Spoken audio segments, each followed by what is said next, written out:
Okay, slates are down. So about 5 seconds, then you can go. Okay. Should I hang up with you?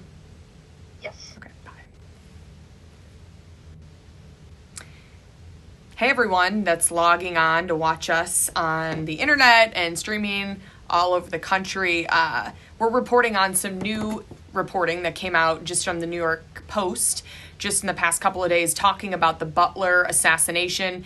We all remember when it was now a year and a half ago when President Trump was there in Butler, Pennsylvania, speaking on that stage, talking to his supporters, and we heard what sounded like pops. We didn't know what it was. I was there reporting at the time, and it sounded like somebody had thrown little poppers on the ground. Turns out that this man was on the roof just a short, walk away from where President Trump was speaking, and had been up there with a gun and had fired off several rounds, hitting the president right on his earlobe, barely missing him, barely almost killing him. So that's been, a year and a half. And so this new reporting that's coming out is still drip of information from sources to the Post talking about who the gunman was, Thomas Crooks. So we knew about him a little bit. You saw the pictures of him that day. People had spotted him in the crowd in Butler. They tried to alert the authorities there. There were major failures, according to the Secret Service and FBI, that allowed Thomas Crooks to get up on that rooftop in the first place and fire off those gunshots. And now we're learning that he had a pretty big social media history. So this kind of happens, usually we find out a lot more about these shooters, whether it's in whatever the situation is in the past. They kind of, all this information will come out and it comes out in real time. But a lot of people have concerns with some of the information coming out so slow about Crooks. They want to know, why did it take so long to find out, if he was on Discord, on Facebook, on YouTube. And now there's hundreds of comments that people are now sifting through, according to the Post source, talking about how he had written threats about politicians for years. Back when he was in high school, like 2015, he was 15 or 16 years old.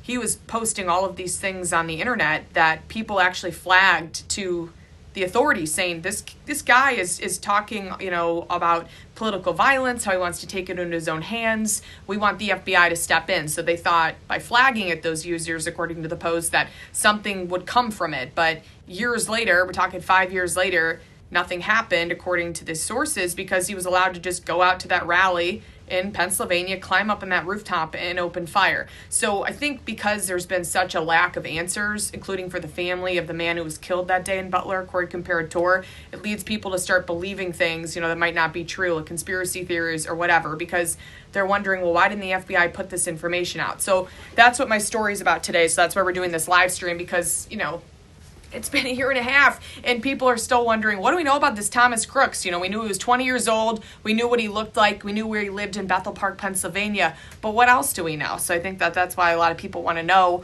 more. So I'm just kind of looking here at my screen to see what some of the information is that I can give you guys in a summary, but we talked about. So Thomas Crooks, his internet history, according to the Post, was full of these red flags. We're talking about, like I mentioned, him talking about shooting and killing politicians, about all of these things about political violence. But the interesting part, too, that I thought was that the source said he just posted it under his own name. So it wasn't like he was trying to hide this, according to this law enforcement source who talked to the New York Post. He wrote under Thomas Crooks was his name on like YouTube and whatever. So then some of the people he was communicating with, they said had some extremist ties. And then one of the other things that's raising eyebrows is, remember after this happened, we saw some things about, the FBI had to testify in front of Congress. So it was then, the FBI director, Chris Wray, he gets up there in front of Congress, he's talking, he's explaining what he knows about Thomas Crooks, and he says, we really don't know too much about this guy.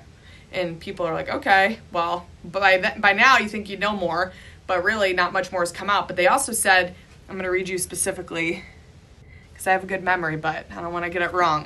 Let me read it.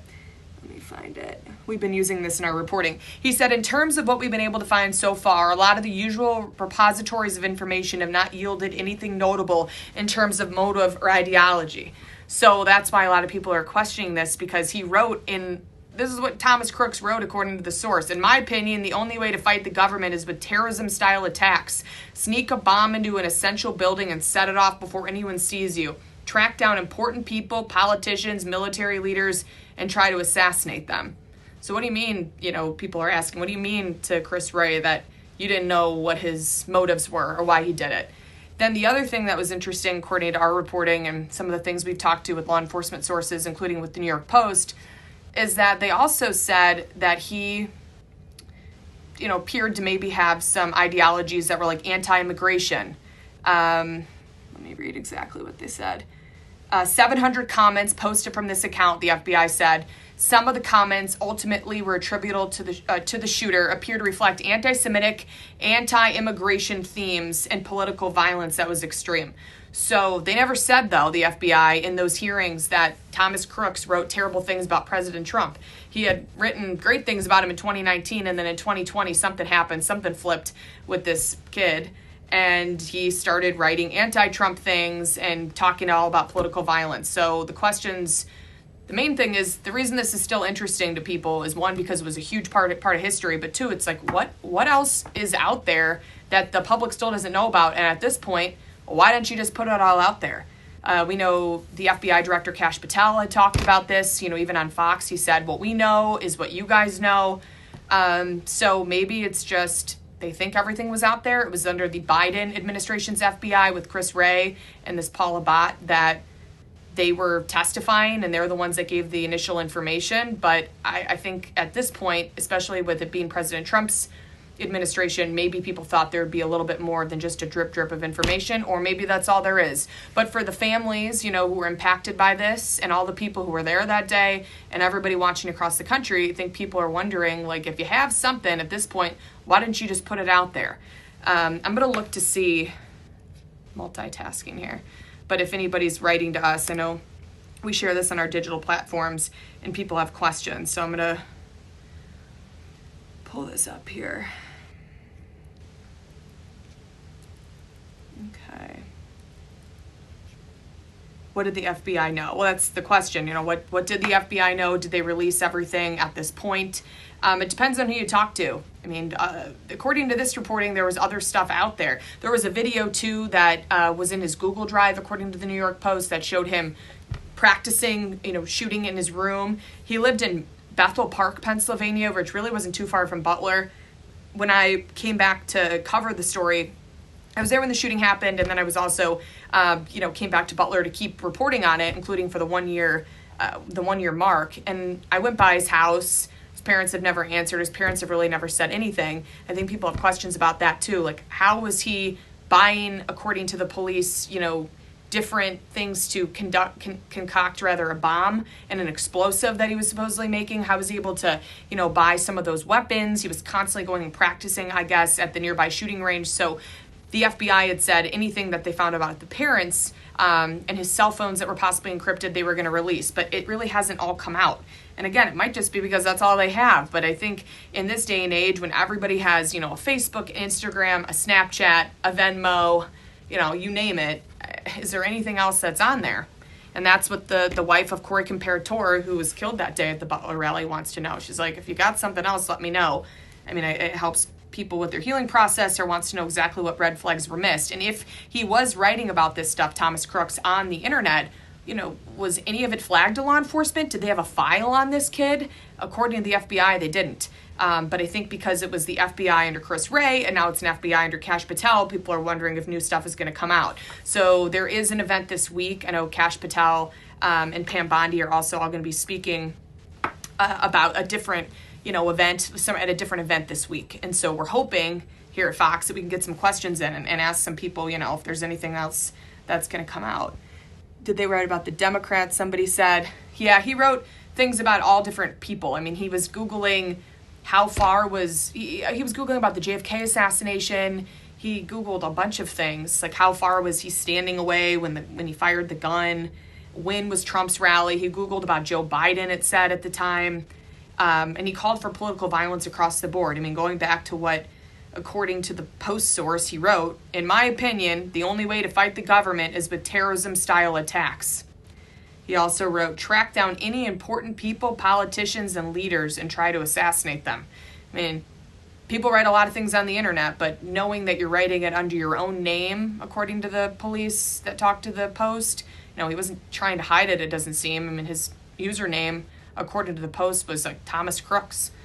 So we'll have to see. I always wonder, too, when you think about, the family, and we talk about mental health and whatever. It looks like this happened in 2020, where he was talking a lot more about politics and changed what he saw and what he valued and what he aligned with. And so I remember, everyone does, in 2020, everything that happened with COVID might have changed people a lot with mental health. Do a couple more questions.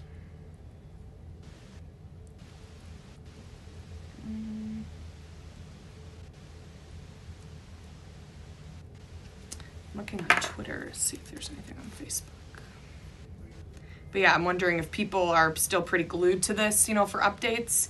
I know anytime there's anything new with Butler, everybody wants to know. And I've talked to some of the local law enforcement out there too, in Butler County, and asked them if they knew anything about this. But this was really led by the feds, so they only knew what they responded to that day. And then there were so many issues as well with why was he allowed to get up on the rooftop in the first place. When I was back there at the 1 year mark just 6 months ago, the locals in Butler County were still wondering, like, why did we notice that this person looked suspicious to the point that we notified authorities, but there was no drone in the air by the Secret Service. So I think it's just more questions than answers at a point when people think it should be all figured out, like the case at this point should be closed. Let's see.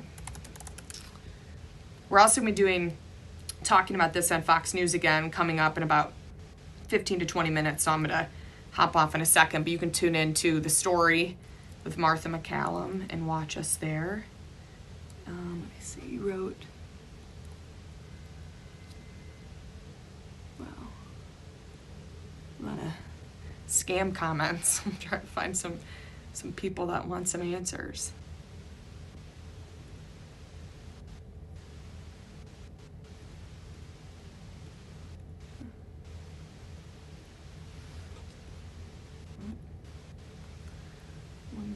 Twitter.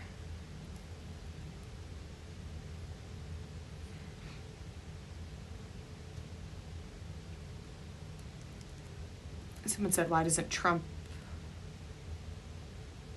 mention the shooter, maybe is what you're saying? I'm not sure, but he has talked at great length about this, obviously, and President Trump has called for more answers. I know the press secretary, Caroline Leavitt, told the New York Post that she understands why there's so much interest. They want the answers too. You got to expect that President Trump's family also wants the answers.